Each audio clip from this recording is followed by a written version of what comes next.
सिरसा लोकसभा नरवाना से राजकुमार भारती का नमस्कार। इस वक्त मैं नरवाना के दनोदा गांव में मौजूद हूं, जहां मौजूद हैं डॉक्टर श्यामलाल जी, चेयरमैन साहब बंसीलाल जी, और विशेष आज का जो जिम्मेदारी मिली हुई है हल्का इंचार्ज की, वो हैं हाई कोर्ट से एडवोकेट रमेश बामल। और बहुत बड़ी जिम्मेदारी, बहुत बड़ा पद इनको यहाँ मिला हुआ है। जानना चाहेंगे आज वो दनोदा के डोर टू डोर उन्होंने गली गली जाकर के डोर टू डोर उन्होंने किया है, और क्या परिणाम है, कैसे लोग उनसे मिलते हैं, किस प्रकार लोगों ने उनको आश्वासन दिया है। तो आइए जानते हैं रमेश बामल जी। नमस्कार जी, राजकुमार जी, धन्यवाद आपका यहाँ पहुँचने पर। और ये जितने मेरे साथी हैं, डॉक्टर साहब हैं, नफ़े सिंह जी चेयरमैन साहब हैं, इंद्रजीत जी हैं अपने,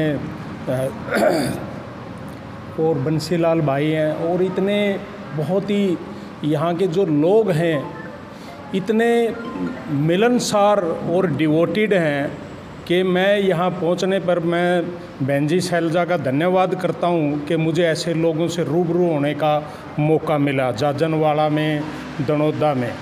रही बात मेरी हाई कोर्ट से, अब मैं अपनी वकालत छोड़ के यहाँ किसी दूसरे को जिम्मेवारी दे के आया हूँ, तो बहन जी ने यहाँ मेरी ड्यूटी लगाई है कि आप गांव-गांव में जाके कांग्रेस की जो नीतियाँ हैं उनके बारे में लोगों को बताओ, और जो भाजपा ने अत्याचार किए हैं, चाहे किसान है, चाहे युवा है, चाहे सरपंच हैं, चाहे आंगनवाड़ी वर्कर हैं, जिस तरह से बीजेपी ने शोषण किया, जिसने भी अपनी आवाज़ उठाई, ये प्रजातंत्र है हिंदुस्तान का, और यहाँ हर आदमी का अपने हक के लिए लड़ने का हर आदमी का हक है। तो जब भी किसी सरपंच ने आवाज़ उठाई तो उन पे लाठीचार्ज किया, किसानों ने अपनी आवाज़ उठाई तो किसानों पे लाठीचार्ज किया, मारा गया, उनको आतंकवादी कहा गया।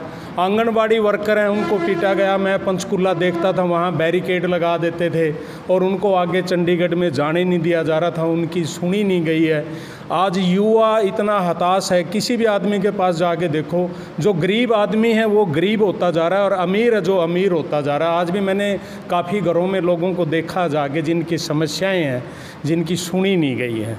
इसलिए मेरी यहाँ पे बहन जी ने स्पेशल ड्यूटी लगाई है। सर, आपका तो जो गांव है वो घसो है, तो ड्यूटी के हिसाब से यहाँ क्या लोग आपको पहचान पाएंगे रमेश बामल है, कहाँ से है? हाँ जी, बिल्कुल जी, यहाँ के जो मेरे गुआंढ हैं सारे, और इतनी रिश्तेदारियाँ हैं यहाँ पे। और बहन जी ने मेरे से पूछा था कि आप कौन से एरिया में काम करना चाहते हो, तो मैंने कहा जी मैं नरवाना हल्के में काम करना चाहता हूँ। फिर मेरे को बुलाया गया था, तो आप किस जोन में काम करना चाहते हो, तो ये जोन 9 बनाया गया है, जिसके अंदर 6 गाँव हैं, दोनों दनोदा, सच्चा खेड़ा, जाजनवाड़ा और सैंथड़ी और बीखेवाड़ा। तो किस प्रकार का आश्वासन लोगों से यहाँ मिल रहा है आपको? किस प्रकार लोग आपसे मिले हैं? आज आप डोर टू डोर जो कर रहे हैं, ठीक है, तो लोगों का जो रुझान है वो क्या है? मैं जब शुरू में आया तो मेरे को लगता था कि यहाँ से बहन जी की जो जीत है 2-2.5 लाख की होगी, लेकिन जैसे जैसे मैं लोगों को मिला वो तो बीजेपी का नाम सुनने के लिए तैयार नहीं है। और मेरे को आज का जो मेरे को ये लगा 2 दिन में जो मैंने यहाँ विजिट किया, सर्वे किया, लोगों से रूबरू हुआ हूँ, तो मेरे को लगता है कि ये जीत 5 लाख का आंकड़ा क्रॉस कर जाएगी। बहन जी की एक तरफा जीत है यहाँ की, एक तो जो खाप है, बिनायन खाप की बेटी है शैलजा जी, दूसरा ये है कि बहुत ही स्वच्छ और ईमानदार नेता हैं, जो कभी किसी का हर वर्ग को साथ लेके चलती हैं, किसी एक समुदाय के लिए बहन जी कभी काम नहीं करती। और इनकी इसी नीति से प्रेरणा लेकर मैं 2014 से बहन जी के साथ हूँ। और जब जब मेरी चाहे ऐलनाबाद में ड्यूटी लगाई है, चाहे बड़ौदा में लगाई है, तो हमेशा मैंने अपना ईमानदारी से काम किया है। और मैं आपको ये बता दूँ राजकुमार जी, मैं हरियाणा स्टेट का कांग्रेस का प्रवक्ता भी हूँ जी। और मैंने इतनी डिबेट की हैं, इतने लोगों की, युवा की, किसानों की, मजदूर की, व्यापारियों की, इतनी बातें मैंने उठाई हैं जी। ऑफिस में एसी, कोर्ट में एसी, उसके बाद इस चिलचिलाती धूप में जो रमेश बामल जी जो निकल के लोगों से मिलते हैं, उनके चेहरे पे बड़ी खुशी नज़र आती है। और उस खुशी के साथ साथ जो है मैनिफेस्टो में जो लिखा हुआ है उनको बड़ी बारीकी से समझाते हैं। साहब, जैसे मैनिफेस्टो में आपने लिखा है, क्या उसी प्रकार से लोग पढ़ते हैं तो खुशी जाहिर करते हैं? बिल्कुल जी, लोगों को ये पता है जी कि कांग्रेस पार्टी जो भी बोलती है हमेशा करके दिखाती है और करते रहे हैं शुरू से। जब कांग्रेस सत्ता में आई थी शुरू में, जब हमारे देश के पास कुछ नहीं था, यहाँ सुई बनाने का भी इंतज़ाम नहीं था, और आज इतने बड़े बड़े यहाँ पे इंडस्ट्रीज़ हैं।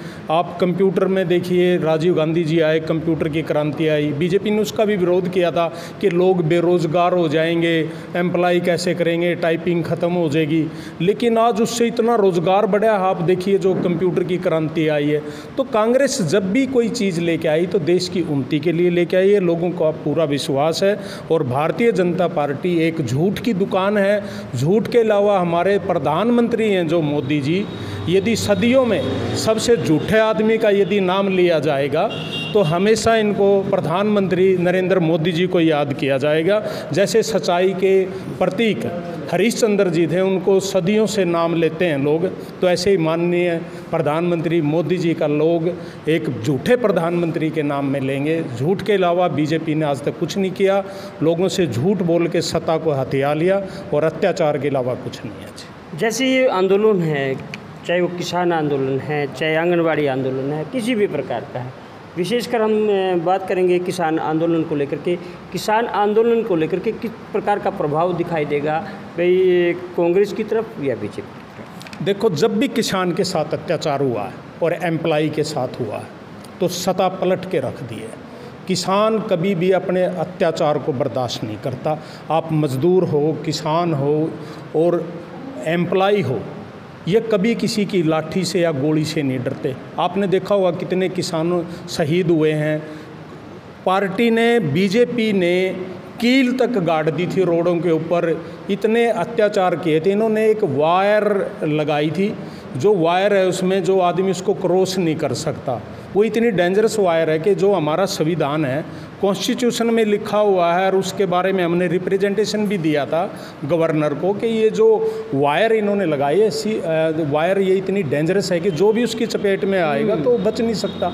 तो ऐसे अत्याचार किए हैं और किसानों ने फिर अपने डटे रहे। फिर इनने किसानों को झूठ बोल के उठा दिया कि जी हम आपको वो चीज़ दे देंगे।